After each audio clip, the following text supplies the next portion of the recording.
Good morning, my friends. My name is TheFreind. Today we'll be talking about another of my Jaina games. This one I found particularly interesting, so you'll find it pretty entertaining to watch as well. This game's topic is going to be talking about how to play from behind. And right now we're fighting an extremely aggressive team composition. Garros for your frontline and Chaos, Imperious, Butcher to jump in, Phoenix coming in with probably some warfare shenanigans. Extremely aggressive team where if they see a mistake, they'll immediately jump on you and they're just not going to stop until you're all dead. And then Morales to give it the stim on the back and the thing, so that's very fun. In this type of game, I think, I went Fingers of Frost. I probably should have went Lingering Chill looking back on it, but this is an ideal game for Lingering Chill, mostly because if you slow down Garrosh, you can forget about him and go for the other enemy heroes, and you'll find it to be very effective. You can focus on Garrosh all the time, and then you might switch targets, and that's perfectly fine. Everybody's slowed for 6 seconds for 25%. Big deal, and since these heroes need to get close to anybody to deal damage, just crippling their movement whilst your team has a speed advantage is very important. Though I went Fingers of Frost, I might have went Frost Armor this game, we'll have to see. But if I did, I need some sort of mana regeneration, and I might have had to give up Lingering Chill to get Fingers of Frost for that. So, let's begin. Standard level 1 mid lane engagements. You really want to fear Garrosh. If you don't see where Garrosh is, you do not walk anywhere you don't know. Because he wants to toss somebody. Oh, there he is. Shit. Well, he's dead. Here I try a explosive combo onto Phoenix to see if I can give Raynor some space. Unfortunately, Garrosh and Butcher did an excellent body block in this tight little corridor here. Eva getting a little... wow. A little unfortunate. Wrecking Ball, the toss on Garrosh has a pretty long cooldown. I'm pretty surprised that he added for D.Va as well. I think she was assuming she had the extra speed from her level 7, level 4 talents. And she might have misjudged her speed there. So midline fight is over. I got about 2,000 damage frostbite, so that goes towards my quest line. And I immediately rotate to the top lane to soak that XP, grab myself the regeneration build from Fingers of Frost. Come to help the team a little. I would love to reach that Phoenix, but I can't, or else keeping everybody topped off. Let's see here. Raynor, he's doing okay down there. Here I come down to help him out, just to make sure that he's okay and he doesn't get jumped on. Grab the globe. Leave the lane. They unfortunately get pecked mid lane. Here I don't have Fountain. I don't have any mana. So this is very important that you go back. You don't want to linger around when you don't have any mana. I think one of the mistakes I did this game as well is for such an aggressive team composition, especially with Butcher, ganking all the time, I didn't do a good enough job of communicating to the team, hey, watch out, this is where they are, so play a little bit more cautiously until we see them again.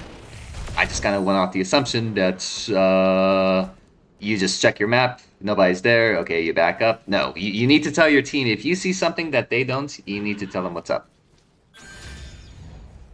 Surprise, bot lane siege camp.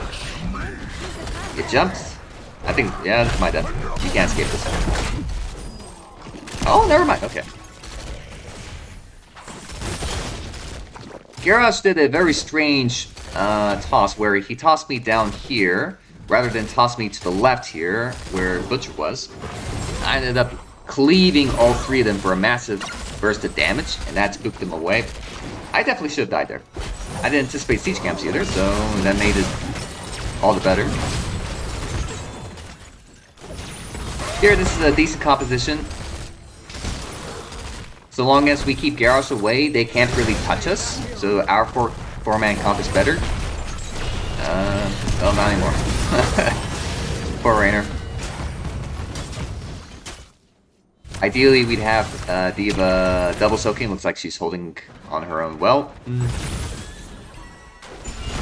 But right now, early game's not going good. The enemy team got 6 kills. Butcher's currently up to 131 meat. This is a disaster. And right now, there isn't really any sign that things are going to get better, per se. Because they've turned in almost all of their gems.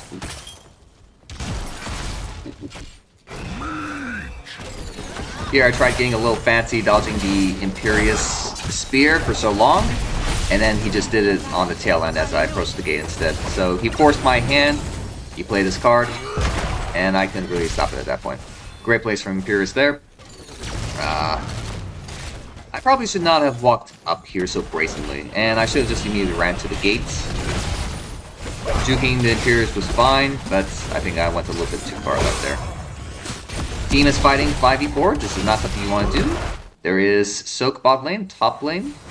Tomb the Spider Queen is the type of map you want to constantly be pressuring waves, because you need to earn those gems if you want to threaten the objective, or if you want to find a pick, turn in the objective, and then you can take down a fort or something like that. It's just being an absolute beefy monstrosity, just not dying. Unfortunately, even the best of us will eventually die. Select a talent. And it looks like that's why. Okay. So I've taken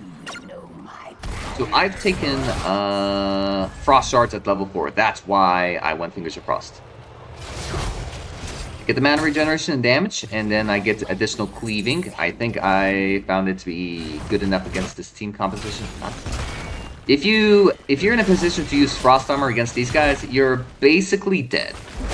That's kind of what I've learned from watching how the team explodes to Garrosh and Butcher. And Butcher is currently stacked, free at level 10. This is not good. Hopefully Raynor can do his best in clearing out mid lane. Diva's doing a good job top lane. You do not want to leave any of the web weavers uncontested, because one of these guys can summon up an army of these small little spiders. This is 100 damage per every second. In comparison, range minion is like maybe 30 DPS, melee is literally 10, but those guys do 100 per second. So if you leave the web weaver alone, she summons up an entire army. They're soaking up damage, and they do a lot of it as well. And not to mention that the big spider mama can definitely do a number. So right now the team is focused very hard on defending.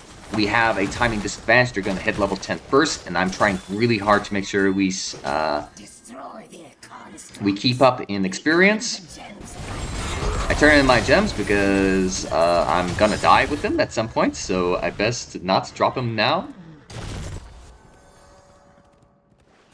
When you get really behind like this, the only thing you can do... Ooh, that's stuff. Oh my god. That's nasty. Acadons. When you get behind like this, the only thing you can really do is just soak more XP. If I were to go up there with my team, sure, I might, dissuade them just a little bit. Maybe we keep the siege perfectly stable, but you're not gaining experience. And you'll probably go whole minutes staying at level 9 whilst they approach level 11. And level 10 is the most important power-up in the entire game. Level 20 is strong, but ultimates completely transform a hero. And if you are behind on that, you're not going to win the game. And you must break this stalemate. Mid and bot are a little pushed out. They left top lane. They're probably going to do boss, but I choose not to try my luck with bot lane. I could probably take siege camps, but I decide bruisers are just more valuable. If they take boss, we're going to have level 10 in time. Right now to the team, I've contributed about 5,000 experience, so I'm doing my part. They're still missing. It's definitely boss at this rate. There she is. So Raynor and Diva do a good push bot lane. Use the Hyperion. They're probably going to take this fort. Very good response to them taking boss. A fort has been eliminated. Jaina doesn't have the best boss taking capabilities, but this is a very early game boss. 8 minutes. This thing has barely any health. 23,000. It's gonna go down real fast. I blow the elemental on this. I do not foresee us fighting very soon. And if we do, we're going to be behind, so I prefer that we take care of this boss as quickly as possible. If Raynor was here initially, he's got Exterminator. You don't need to drop Elemental, because he just does a lot of damage to it. Any team turns in, it's perfectly fine. We're currently, all the minion waves are backed up into our walls, so we don't really mind too much. I have decent wave clearing potential, so the web weavers coming down doesn't matter too much. For my level 7, I completely forgot to talk about that. I pick up Ice Flows. This is an ideal game for Ice Flows. Look at this front line. I can easily cleave 3 people. Phoenix is very often in the midst of it. And Morale sometimes steps up. So that's up to 4 people you could possibly get for Ice... 5 people, I should say. Ice Flows dramatically reduces the cooldown of your Ice Cone. If you hit 2 targets that are chilled, that is the golden number. You drop the cooldown down to 2 seconds. And then you can just keep repeating, keep repeating, keep repeating. I pick up Water Elemental because I need even more damage and an easy applicator of Frost.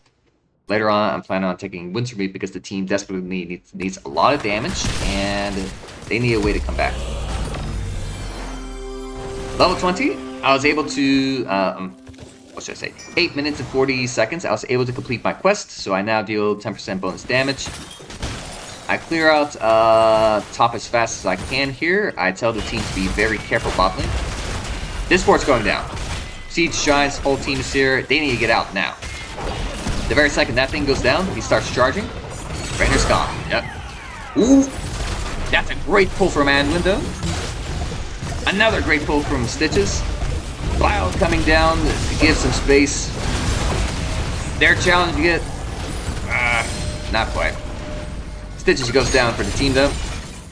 Better him than Rainer, I dare say, because he is the range damage behind that gate. If he goes down, they can't take out the wave that comes up. So I take out top and mid lane, so no damage done, realistically. Bot is still going strong, but losing only a fort, perfectly fine. If we lose a keep, this gets troublesome. Butcher going extremely deep. He's not, they're still going deep. I come in, Ice Blows. Ice Blows. Another Ice Blows. We take down Garrosh. Imperius is heavily injured.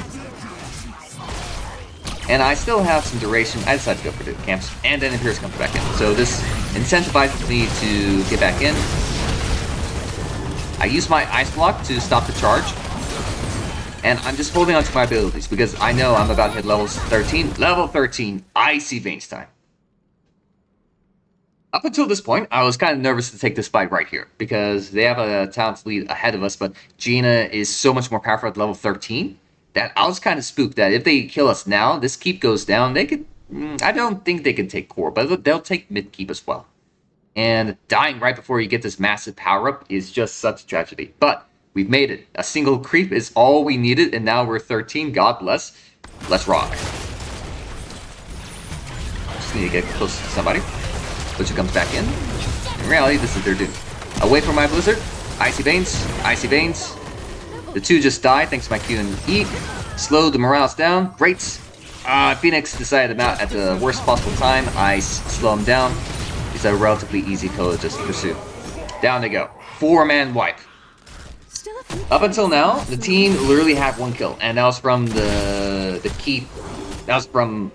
I think it was Garrus. Yeah, Garrus died underneath the keep. That was our first kill in the whole match. And then they decided to take another fight when they were at an advantage. The sudden level 13 gives me Icy Veins. I just annihilated Butcher and Imperius. Because they're so clumped up together when they try to engage upon the guy, upon me per se. Q, E, out they go. And Ice Flows is such an important, such an important factor into my combo is that I intentionally wait on use my Blizzard and my other abilities until I can ensure I get that big Frost reset. Garrus goes deep. Let's see. I get close, Ice Veins. Look at the damage I'm splashing on the entire enemy team. The front line does not last long, and Rainer is full health right now, so he's just pumping out damage. D.Va loses her mech. She doesn't care. She's still going. Stitches, we lose him. He's the least important of the team. He's literally a meat bag, nothing more. We just need to make sure that the back line is okay. At the end, when Rainer and Jaina live, so that's we can take out their front line and go from there. This is an extremely aggressive competition, and we have some great healing options in the form of D.Va, just existing. Putrid Bile, Rainer just shoving people away, and then we got a Light Bomb just in case things get a little too hairy. So we are just defense supreme. Alrighty, I'm thinking... I'm not too sure what to do in this scenario, so I called the team to just turn in their gems. I've got a good feeling about this. And then we could probably take out one of the camps here. Boss is up in now. Garrosh. We find Garrosh here. All 5 enemy team members have just revealed themselves. I'm not too afraid of this Garrosh because I know the team's over there in the top lane. And this is very sketchy. This is very sketchy. You can't really walk into this.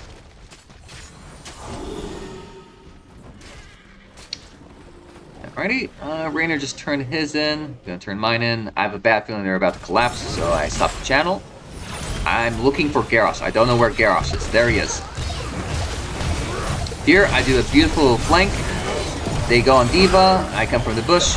Phoenix and Imperius get caught as a 2-man. Now the 2-man is Garrosh and Butcher. I'm a little scared of Butcher just charging me here. Yeah, that's scary.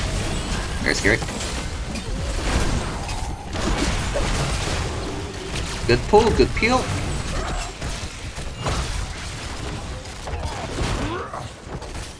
Stitches is just too tanky to give a damn.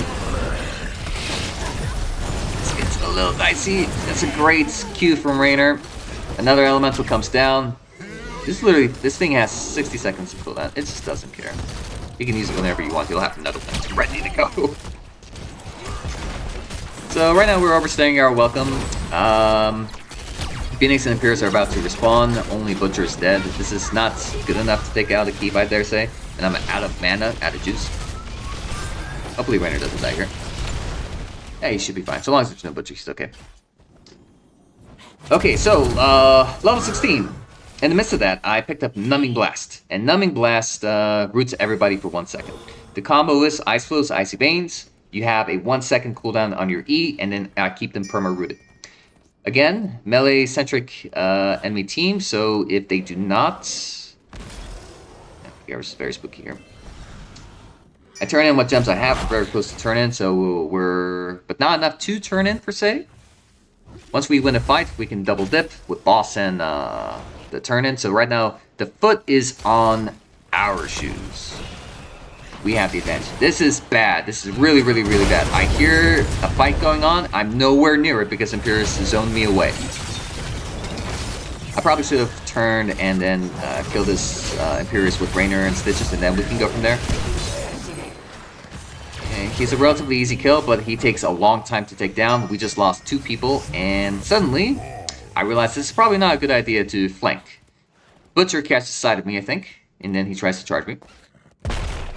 Oh no, that's what I did. Instant ice block to make sure that, that's very important. If you wait to ice block until he gets right next to you, well, he just closed the distance.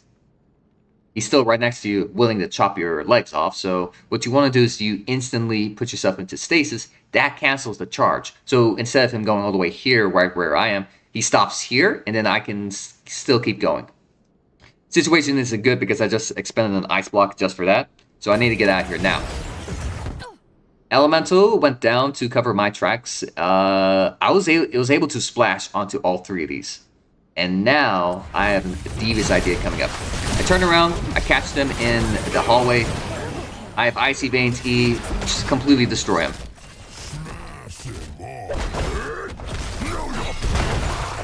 You're very low. Garrosh doesn't have range, but his E does enough damage to kill me. I should probably back away for now. We got what we came for, we took out. Very unlikely to kill her. Morales is playing very well, utilizing that Medi-Drone Trauma Trigger. First spawner with Garrosh. Ooh, that's nasty. Good one. Unfortunately, I think the team got a little zealous trying to get the objective in. Very unfortunate. I just wanted to cool the jets, clear out top lane, and reset a bit. The enemy team is dead. You don't really need to force this. Just go back with your team. If 2 people are dead, it's 5v3. You know, you can just do whatever you want. But when you force the fight into this, it's a 3v3, you can get this real nasty fast. Imperius suddenly came out of nowhere. You've unlocked the tower. I try killing Morales. I popped Icy Veins. I got Morales. Do the roots. Excellent. Excellent, excellent, excellent. That's the power of Icy Veins. You can shred tanks with it. And I also got Mirage in the collateral. Here should be an easy kill here. Untouchable.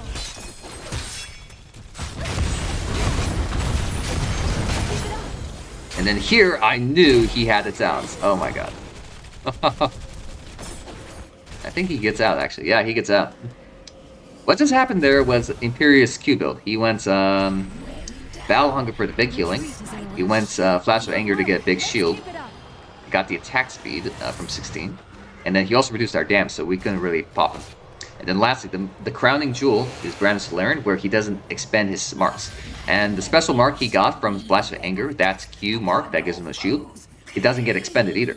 So every time he attacks, he shields himself, he heals himself, he does lots of AoE damage, by the way.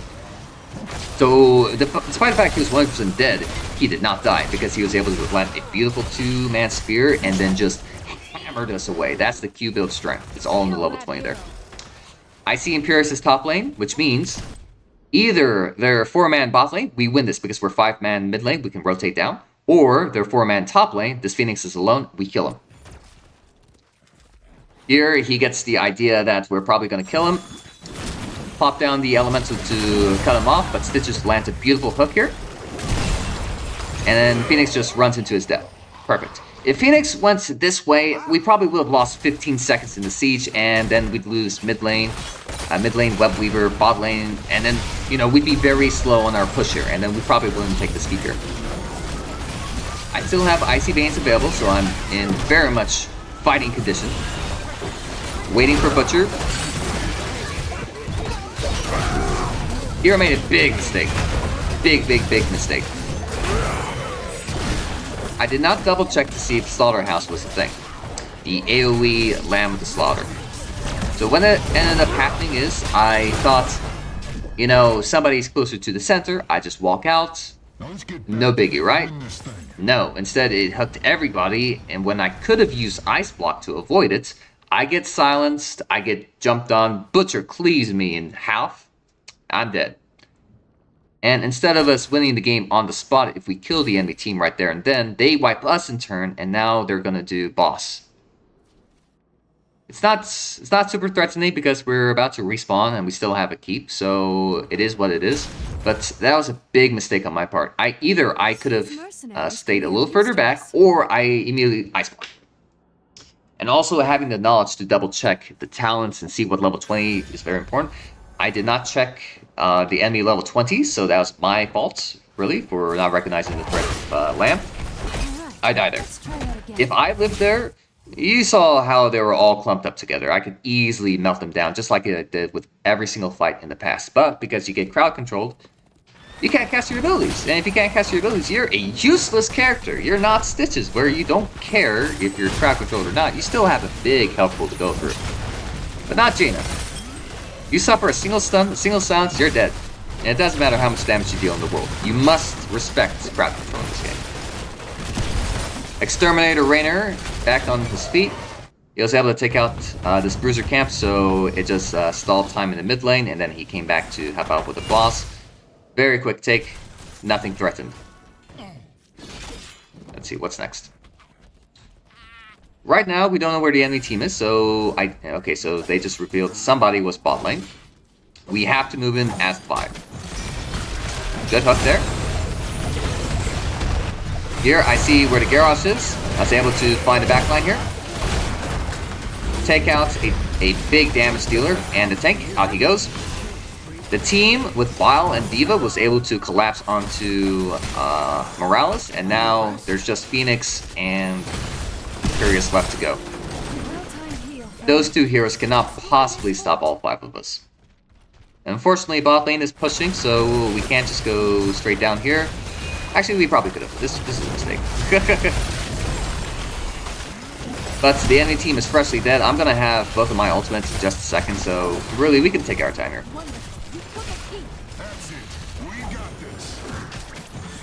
Good hook here. But again, it's only delaying the inevitable. It's time to start sieging. Just hoping my abilities, you know, just in case getting tempted, but I should really be hitting core right now. Beerus goes down. Winter mutes. Icy Veins. Things gets obliterated, and just look how much damage I can do to this core. Oh wait, no, never mind, I'm tossing. Okay, that's embarrassing. Good game! Alrighty. So, moral of the story. Jaina is lethal against melee heroes, and it's not just her slowing that takes it into effect. It's not just her rooting, but the fact is, Ice Flows makes her an extremely devastating presence, and that she can deal a lot of damage, do a lot of crowd control, and extinguish the frontliners. I was able to give Rainer protection, and Rainer gave me protection, and we were able to really just take out the front line and start working on the rather weak back line. There is no back line to speak of. So when we took out the front line, that was it. We just won the game. The really important factor was I was able to keep the team up, floating above water, mostly because I soaked XP. Sure, I did lots of damage. It doesn't matter. I think Rainer and Diva did a lot of damage. Wow. But Rainer, in reality, is your more consistent damage dealer. If he was in the 3-man and Diva's solo lanes and I solo lane, or maybe I joined the 4-man, it would be a lot smoother. But because we got behind, the team was forced to defend their forts, and they couldn't really step away. If they step away, fort goes down, or if they stand in fights, they're at a disadvantage. The enemy team has heroics, and then, they're slowly losing fortification health, and it's a very suffocating presence.